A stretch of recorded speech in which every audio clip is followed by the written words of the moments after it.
Tracy. Welcome back to my channel. Today I am using a page map sketch that I had got from Secret Not Secret Kit Club. We had a little um, uh, challenge in the month of January, and Christina Sorge had put up this sketch, and I love sketches, um, so I decided to do that. So do you remember the watercolor paper that I had used a couple videos back, and I didn't like it and I put it aside and I said that I would be using it later, I'm sure, doing something? Well, today is the day. That paper from the that I had done the watercolor on matches the Cocoa Vanilla Bohemian Dream paper perfectly. I received everything that I'm using in this layout except for the background paper I received in my Click Kit for the month of January. And I really like this Starburst multicolored paper, and I was hoping that I could use that as my background, but I cannot. It is just way too busy.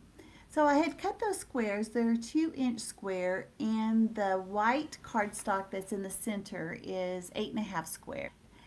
And those are the pictures that I'm going to be using. That's my kitty cat Liddell.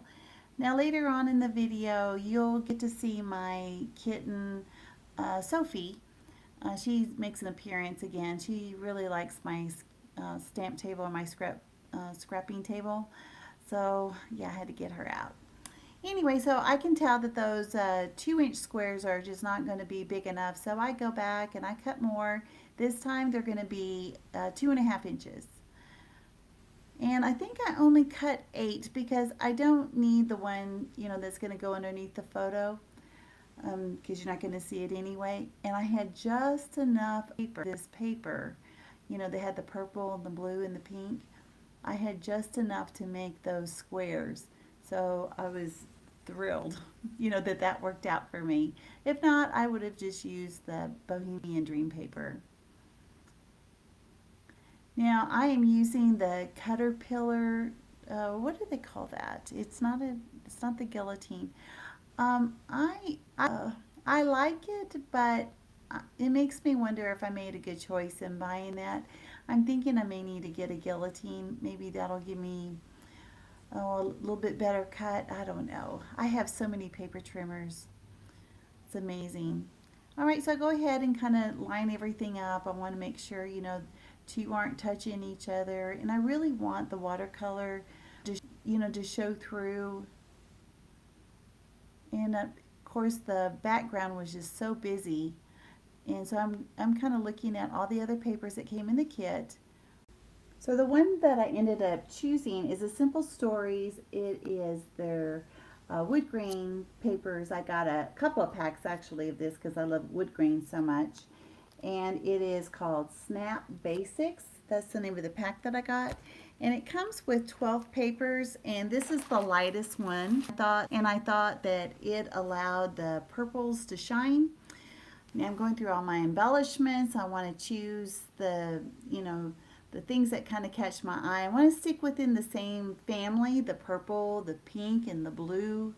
That little circle there says, you are amazing. And that's going to stay there. I like the butterflies. I didn't want to introduce too many new colors, maybe just a pop of a yellow. This is actually from Vicki Boutin, that we got part of her embellishment pack in the Click Kit. That little pink bracket, it's like a journaling card, that is also from Vicki Boutin, and that one doesn't stay, but I replace it with a black one.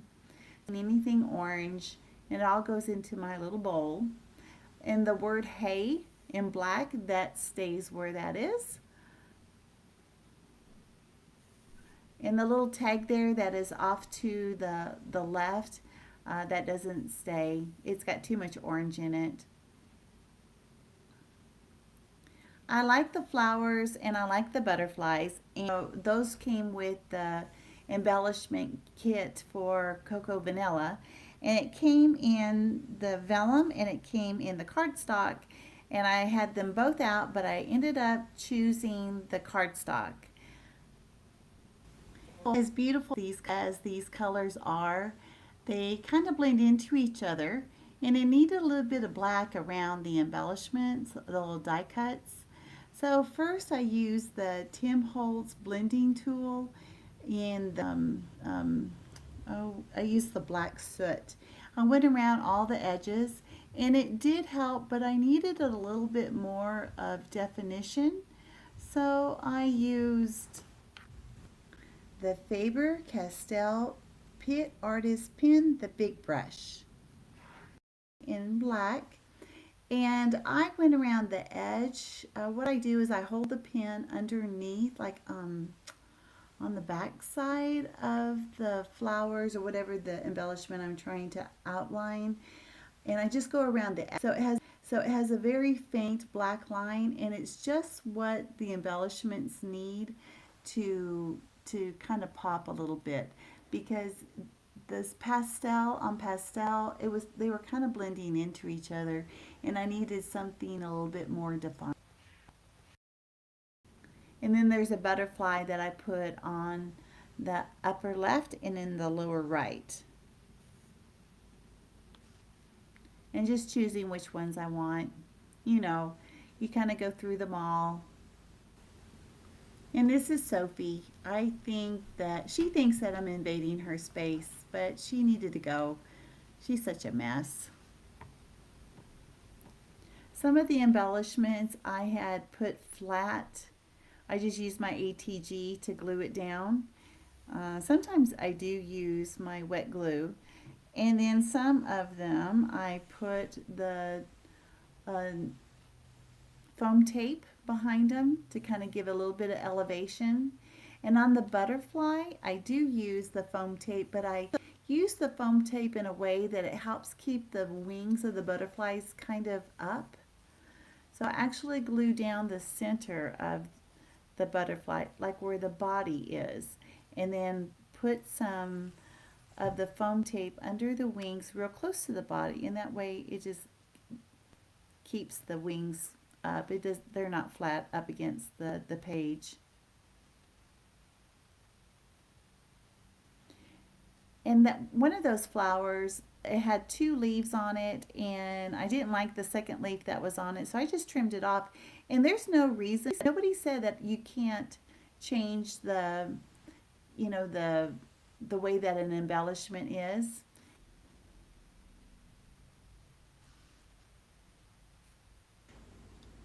And the final touch on this beautiful page are the sequins that came in the kit. It comes in two sizes, the large silvery color, and then there is a smaller iridescent. Looks absolutely beautiful. Well, thank you guys for joining me today, and I thank all my new subscribers. Hit the like button if you enjoyed this, and if you have any questions or any comments, I'd love to hear from you. All right, guys, have a great day. Bye.